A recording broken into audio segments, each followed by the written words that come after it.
Praise to the lord. ఈరోజు దేవుడు మనకిచ్చినటువంటి వాగ్దానం ఏంటంటే, ప్రకటన గ్రంథము 3వ అధ్యాయము 19వ వచనం. నేను ప్రేమించు వారినందరినీ గద్దించి శిక్షించుచున్నాను. ఆమేన్. ఎక్కడైతే గద్దింపు ఉంటుందో అక్కడ ప్రేమ ఉంటుంది. ఎక్కడైతే హెచ్చరిక ఉంటుందో అక్కడ ప్రేమ ఉంటుంది.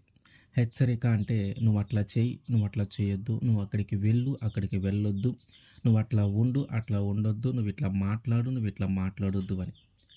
ఎవరినైతే మనం ఎక్కువగా ఇష్టపడుతూ ఉంటామో, ఎవరినైతే మనం ఎక్కువగా ప్రేమిస్తూ ఉంటామో వారిని మనము గద్దిస్తూ ఉంటాం. కొన్నిసార్లు వారిని మనము తిడుతూ ఉంటాం. కొన్నిసార్లు వారిని మనం హెచ్చరిస్తూ ఉంటాం. అయితే వారు ఆ గద్దింపుకు, ఆ హెచ్చరికలకు లోబడినప్పుడు కొన్నిసార్లు వారిని మనము శిక్షిస్తూ కూడా ఉంటాం. అంటే కొడతా ఉంటాం. ఆ శిక్షిస్తూ ఉన్నామని, తిడుతూ ఉన్నామని, ఏదో ఒకటి అంటూ ఉన్నామని వారి మీద మనకి ప్రేమ లేదు అనుకుంటే అసత్యమే.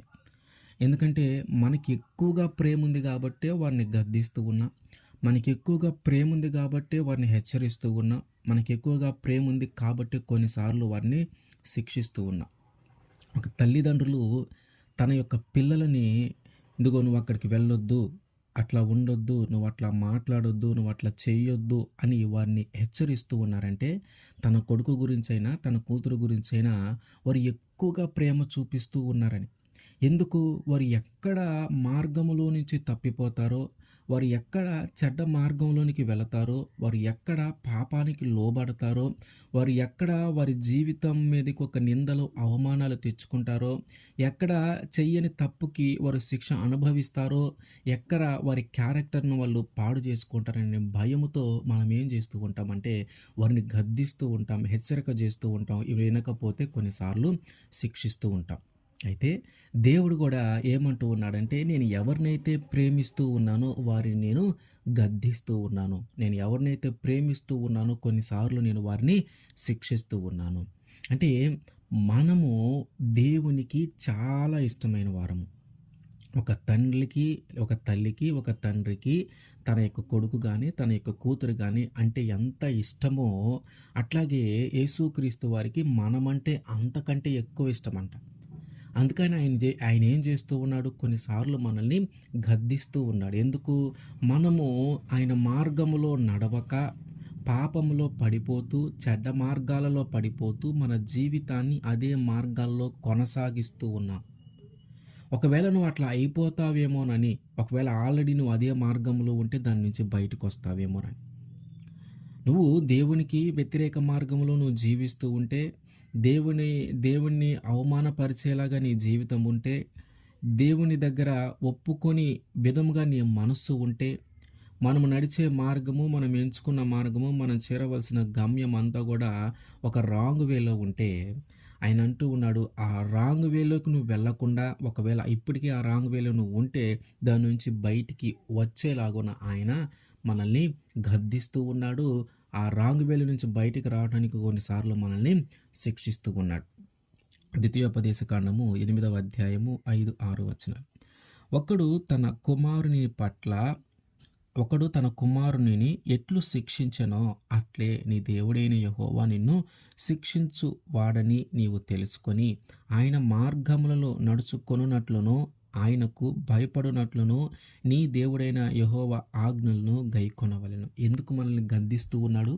ఎందుకు మనల్ని శిక్షిస్తూ ఉన్నాడంటే, ఆయన మార్గములో నుంచి మనము తప్పిపోతున్నాం. ఆయన ఆజ్ఞలను మనము గైకొనని పరిస్థితి, ఆయన ఆజ్ఞను మీరే పరిస్థితి, ఆయన ఆజ్ఞను అతిక్రమించే పరిస్థితి మన జీవితంలో ఉంది. ఆయన ఆజ్ఞ ఎప్పుడైతే మనము అతిక్రమిస్తామో అప్పుడు మనం పాపంలో పడిపోయినట్టే. ఆయనే అంటున్నాడు కదా, ఆజ్ఞ అతిక్రమమే పాపము. నువ్వు ప్రత్యేకంగా పాపం చేసేది ఏంటంటే, మనం అనుకునేది ఏంటి, పెద్ద పెద్ద వాటిని మనం పాపాలుగా భావిస్తూ ఉన్నాం. కానీ దేవుడు తన మాట వినకపోవటాన్ని బట్టి కూడా పాపమే, దానిని కూడా ఆయన పాపంతోనే ఎంచుతూ ఉన్నాడు. అందుకని ఇప్పుడు ఆయన ఏం చేస్తూ ఉన్నాడంటే, మనము సరైన మార్గంలో నడవనప్పుడు ఆయన మనల్ని గద్దిస్తూ ఉన్నాడు. మన చూపు సరిగా లేనప్పుడు ఆయన మనల్ని గద్దిస్తూ ఉన్నాడు. మన మాట సరిగా లేనప్పుడు ఆయన మనల్ని గద్దిస్తూ ఉన్నాడు. మన యొక్క ప్రవర్తన సరిగా లేనప్పుడు ఆయన మనల్ని గద్దిస్తూ ఉన్నాడు. అయితే ఈ గద్దింపు ఎందుకు మన జీవితంలోకొస్తూ ఉంది? లేదా ఈ శిక్ష ఇంత కఠినమైన పరిస్థితులు మన జీవితంలోకి ఎందుకు వస్తూ ఉన్నాయంటే, ఈ దేవుడు మన మీద చూపించే ప్రేమ మనల్ని గద్దించకుండా ఒక ఉన్నతమైన స్థితిలోకి రావాలి. మనల్ని ఒక ఉన్నతమైన స్థితిలోకి తీసుకొని రావాలి. ఎందుకంటే ప్రేమ ఎక్కడైతే ఉంటుందో ఆ ప్రేమ ఒక వ్యక్తిని ఉన్నతమైన స్థితిలో ఉంచగలదు.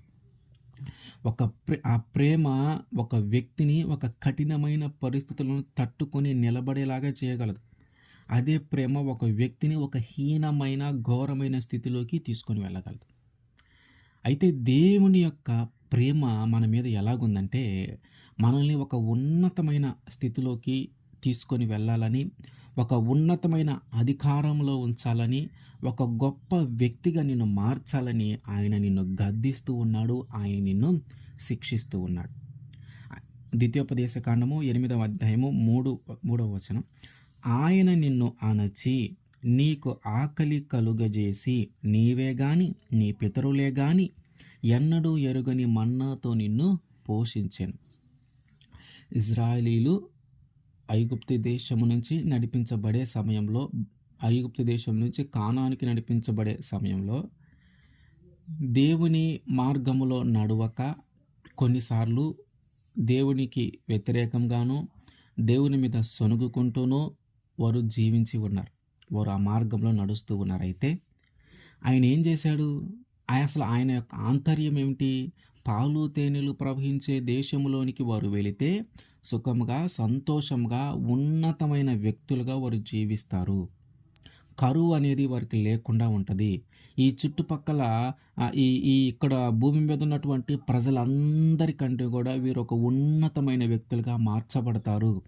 భూమి మీద ఉన్న వాళ్ళందరికీ ఆహారం దొరుకుతుందో లేదో కానీ, ఇదిగో ఈ కానాను దేశంలోనికి నడిచిన ఈ ఇజ్రాయేలీలకు మాత్రం ఆహారము దొరికేలాగా, ఇదిగో నా ప్రజలు వస్తూ ఉన్నారు, చెట్లు ఫలించండి, వారు వచ్చే సమయానికి మీరంతా కూడా కాపు కాయాలని ఆల్రెడీ ఆ చెట్లకి అక్కడ ఉన్నటువంటి వాటన్నిటికీ దేవుడు ఆజ్ఞ వేసి కూడా ఉంచాడు. అంటే ఆయన ఉద్దేశం ఏంటంటే, నేను ఒక గొప్ప స్థితిలో ఉంచాలని, నేను ఒక ఉన్నతమైన వ్యక్తిగా మార్చాలని, నేను ఒక గొప్ప వ్యక్తిగా చూడాలని ఆయన ఉద్దేశం. అందుకని ఇప్పుడు అంత గొప్ప వ్యక్తిగా నువ్వు ఉండాలంటే, అంత ఉన్నతమైన స్థానంలో నేను ఏర్పాటు చేయాలంటే, నీలో ఉన్న అహము, నీలో ఉన్న కోపము, నీలో ఉన్న ప్రవర్తన అంతా కూడా మార్చబడాలి. అందుకని ఆయన ఏమంటున్నాడు? ఇశ్రాయేలు ప్రజలు ఏం చేశాడు? వారిని అణచి వారికి ఆకలి కలుగజేసి ఎన్నడూ ఎరుగని ఒక మన్నాతో ఆయన వారిని పోషించాడు. అణిచేది ఎందుకు? ఆకలి దప్పులు ఏర్పాటు చేసేది ఎందుకు? మళ్ళీ సంతృప్తికరమైన భోజనం ఏర్పాటు చేసేది ఎందుకు? అసలు ఆయన ఉద్దేశం ఏంది? ఒక గొప్ప, ఇప్పటిదాకా వారు తినని ఒక గొప్ప మన్నాను వారికి ఇచ్చాడు. అది ఇవ్వాలంటే దాని విలువ ఏంటో కూడా మనకి తెలియాలి. మనల్ని ఒక ఉన్నతమైన స్థానంలో ఉంచాలంటే ఆ స్థానం ఎంత ఉన్నతమైనది, ఆ స్థానంలో నువ్వు ఉంటే ఎంత ఉన్నతంగా నువ్వు ప్రవర్తించాలి, నీ చూపు ఎలా ఉండాలి, నీ మాట ఎలా ఉండాలి, నీ ప్రవర్తన ఎలా ఉండాలి, ఇవన్నీ మనకి తెలియాలి. అందుకని ఆయన ఏం చేస్తూ ఉన్నాడు?